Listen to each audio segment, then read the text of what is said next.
Justin Baldoni's deposition has been released, and it makes Ryan Reynolds and Blake Lively look like characters from The Godfather. Welcome to Popcorn Planet. I am Andy Signore. No wonder Justin Baldoni was terrified of these two. We had a whole live stream where I went in and I ranted and raved about these two. I am just so disappointed, so disgusted by the actions here and the bullying, the meanness. It's despicable. And now we are finally getting information through the deposition of Justin Baldoni, which has been released. And there's a whole thing happening, which if you missed Ron Zambrano's videos from earlier this morning, Blake is currently trying to redact and seal all of her texts with Ryan, her texts with Taylor, any celebrity she wants to redact. But Blake's team couldn't redact Justin's own damn address. Literally, Blake's team doxed Justin when releasing this deposition transcript in the court filings. Like, make that make sense. Blake, who's out there, oh, must protect me. This isn't relevant. Protect me, protect me, protect me. And literally doxes both Justin and Jamie with their private addresses. And this isn't the first time they've done that. She has no care whatsoever for the safety of Justin, Jamie, and all those Wayfarer parties. She's like doxed them all. Shameful. Shameful. And I'm just so waiting for the day, as Ron and I talked about, and as we talked about in our live, which I hope you'll check out, I think a reckoning is coming. A lot is going to come. I'm hopeful. I'm waiting. Blake and Ryan are so nervous. And you can tell, and through some of these sections, they were so bullying Justin, terrifying him, using all of their power. And through Justin's own testimony here in this deposition, we can finally get a sense of it, as long as some other big key revelations.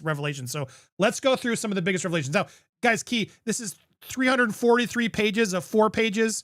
Jamie Heath's is like 650 pages. We have over 1,000 pages of documents we're trying to compile through. So we've done our best. Thanks to Reddit, thanks to It's Kim, Michelle, all the other sleuths out there who've been trying to compile the best pieces and skim reading this as fast as possible. We're trying to give you the best we can. And I think we've pulled some of the most important things so far, but please hit that subscribe if you haven't already. We got a lot more coming just in case, and you're not going to miss it. So let's get in through some of these big moments. Okay. There's a few big moments. And specifically, let's start with this, with these threats, if you will, coming in from WME, his own agent, Justin's agent, Danny Greenberg. You say your former agent, WME, you mean Danny Greenberg. I do. Was your understanding of that call that it was a call between Jamie and Danny Greenberg? Now, this is a call they're talking about that was recorded by Jamie Heath. Now, whether this was legal or not, that's yet to be determined. But Justin's now admitting Jamie recorded a call with this agent. And so apparently this message and recording has already been given to Blake's team as well. So it's not disputable at this point. Was it your understanding that that call was between Jamie and Danny Greenberg? I actually don't know much about the call, so I can't answer that. To your understanding, how were you being threatened by the time by Blake and Ryan? My understanding, this is Justin talking, was that there was demands being made that I release some sort of public statement that had been drafted by Mr. Reynolds, Ryan Reynolds, and Blake Lively, and given to an agent. And I had been told there were multiple calls that were incoming from the agency saying that if Justin doesn't release a statement, then they will, Miss Lively and Mr. Reynolds, leave William Morris Endeavor. That's WME, the agency. So basically threatening the agents, if you don't get your other client to release this thing that we wrote, we're leaving. And WME is like, of course. What do you need? Oh yeah, we'll go help this. May we kiss the ring, Ryan? Oh yes. We're so sorry you're irritated. We'll take care of it, sir. We'll take care of it. Disgusting. Truly disgusting. And as we've reported previously, Ari Emanuel, literally in a podcast that got deleted, and then thankfully one of the journalists in the room actually recorded it, so we got to hear it.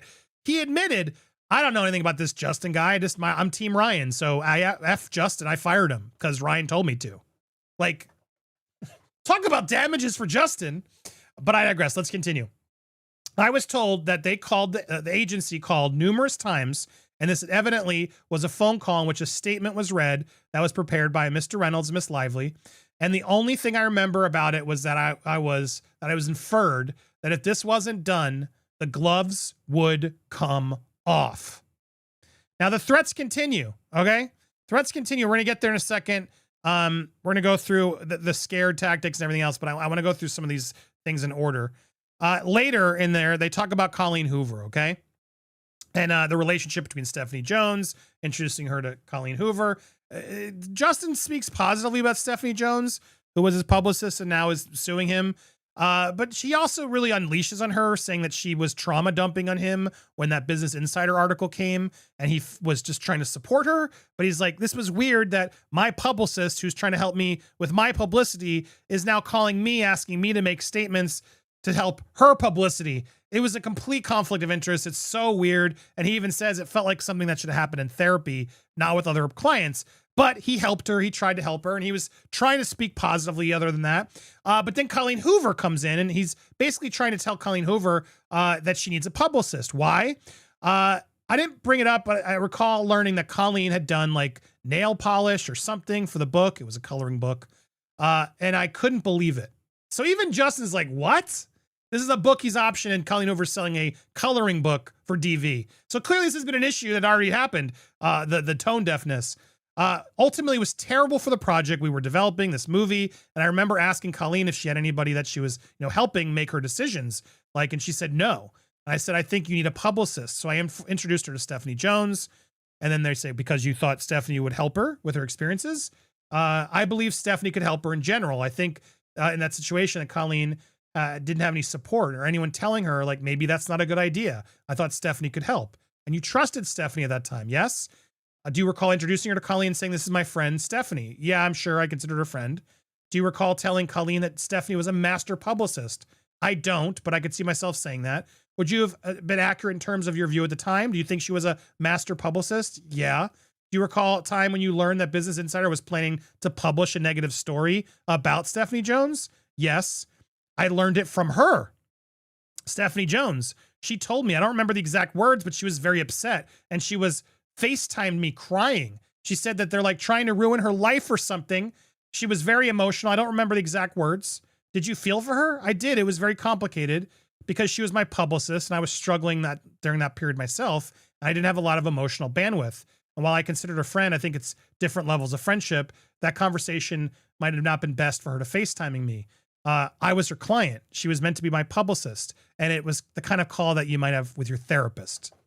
Bravo for saying those boundaries, Justin.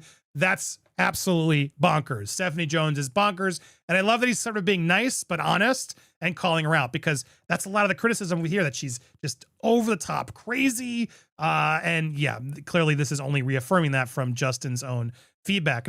Now, speaking of feeling threatened, he is then asked more specifically about, well, what about this plan you're working out, this crisis issue? What do you mean when you say this is part of a what happens if scenario? And Justin testifies, as I testified earlier, if Miss Lively were to capitalize on her threats that her and Ryan Reynolds made through her agent, to my agent, to me, and plant negative stories, which I was told she was already doing, such as that I'm part of a cult or that I'm a predator, and continue to come forward with lies, then we would have to have some sort of plan, as they are Hollywood titans, and I'm very clearly a nobody as it relates, or at least what they feel I am, or what my former agency thought of me, as I was also dropped very quickly per their request. So we need some sort of plan. If someone is attacking you with big guns and missiles and dropping bombs on you, in our day and age, you can't just die. I have a family I have to protect. I have a company that I started. So we were planning for what would happen if she were to attack me and to lie about me and hurt my reputation. That's all it was. I mean, that's a brilliant answer, for the record. Now, there's more examples of Justin talking about how scared he was of Blake and Ryan. And I want to focus on that, because here in the Depo, he talks about answering this question. Do you recall talking or texting about Jen Abel after you reviewed the scenario planning document that you were dissatisfied with? I vaguely remember, and I know there are other texts, but what do you remember about these conversations with Jen? I remember reading it and feeling like it wasn't impressive of a document. Basically, like, what are they going to do? What's TAG going to do? Why did you think it wasn't impressive? I just kind of felt like, I think the feeling I had was that they were just trying to, the document kind of felt like they were trying to get the gig maybe. But I just remember not feeling that, just not loving it. Do you recall feeling like it wasn't sufficiently protective of you? I remember feeling like they needed to be more defense. Like, I just remember feeling I wanted to be more protection. Yes. Protection against what? I don't know. Everything. I was just scared. Scared of what? I'd never been in a situation like this. What were you scared could happen? Well, I'd been kicked out of my own movie, a film that I was working on for 5 years. People that I thought were my friends were not following me anymore publicly. And it seems like things were being done intentionally to cause some sort of public conversation. I had never been involved in a crisis, and I was just scared. So I think I just could have said they're going to build me an iron dome, and I still would probably have felt like there wasn't enough protection. Were you scared of things that Blake Lively or Ryan Reynolds might do? I was terrified of Ryan Reynolds and Blake Lively in general, especially considering they just threatened us and said they were taking the gloves off if I didn't release a statement. What did you understand taking the gloves off to mean? Again, I didn't know. I know what they were able to, I know somehow they were able to take my movie from me, so I didn't know what they were capable of. Is that what you believed happened? That they took your movie away from you? Yes. Were you scared at this point in time that Blake might make any public accusations about you and your on-set behavior that she had made privately to you and Sony? I was afraid of, he says, are you okay? I assume there's a coughing or something. I was afraid of, honestly, of lies coming out of me, lies about me, lies from Blake. Yes. About your behavior on set. Well, it was one of the things, lies in general. I didn't know. I mean, at this point I was already made aware that her team was pitching stories that I was in a cult. And I had already been told that Mr. Reynolds had told agents that I was a predator of some kind. So I had made aware that there was damage that they were trying to do to me already. And I didn't know what they were capable of. Is it fair to say that at this point in time, you wanted to defend yourself in the event that Blake Lively made public some of the accusations about your on-set behavior that she'd already made privately, including to you and your Wayfarer? I mean, they're jumping that in like, isn't it true that you were worried about this because of all that? And he clearly is not going to admit that. I think it's fair to say that I wanted a plan to defend myself from any lies that they were about to be told or anything else they were going to try to do about me. And so I think that's important because, again, they're even still, you mean the lies and concerns about what your on-set behavior? They're trying to get him to admit that. And he's clearly not taking that because he doesn't believe it. So I think that's pretty key. And I think that says pretty imperative there, the threats that he was feeling and why he wanted defense. And honestly, I don't blame him. I don't blame him one bit. Going through a little bit more, I want to share this next section here, which goes into Ryan screaming at him and saying that the film was a disaster. So here, this is an important part as well. There's so much to go through, guys, but trying to give you the best about the being terrified. What I believe I was doing, I was passing on a message from my partner, Steve, who relayed to me after reading a story that appeared to be in response Miss Lively sent on her own. She was not even asked about whether or not her husband wrote a scene. And then because of that, received a lot of negative backlash, as did Mr. Reynolds, because why would Mr. Reynolds be a WGA writer writing a scene in someone's movie that he's not credited for? And so Steve, seeing Mr. Reynolds' apparent leak that the script was a disaster, which seemed like he was trying to save his own image in that moment, asked me to pass on to Melissa, Jen, an idea that could be presented, which would be flipping this narrative that our movie was a disaster to begin with. And this, again, was purely defensive conversation. This was an offensive move done to say that our script was originally a disaster, and we were implying that this could happen. We did not say, go do it. I don't, unless you have something I did. Do you categorize these as offensive or defensive? You know that the movie was a disaster that he saved? Yes. How do you know that? He said on January 4th meeting in a person to my face. And he said that in public. And did he say that in public anytime that you'd heard from him say that? I found it odd that something he said to me in a very angry, aggressive tone at a meeting in front of my partners and my best friends somehow ended up magically in the press during a time when there was supposed to be a truce, as soon as his wife, Miss Lively, made him look really bad on her own. It's awfully convenient that you remember that right now, isn't it, Mr. Baldoni? You did bring up a lot of things for me to remember over this, and did you? Yes, I did remember just now. Did you ever communicate in writing to anyone other than the January 4th meeting that Mr. Reynolds said that? There was a lot of things Mr. Reynolds said that I never shared with anybody outside of my wife. And it was extremely humiliating, embarrassing, and traumatic to me. Do you recall when you learned that Mr. Reynolds had blocked or unfollowed you? Are you looking for the exact date? Because I don't have that. Estimate?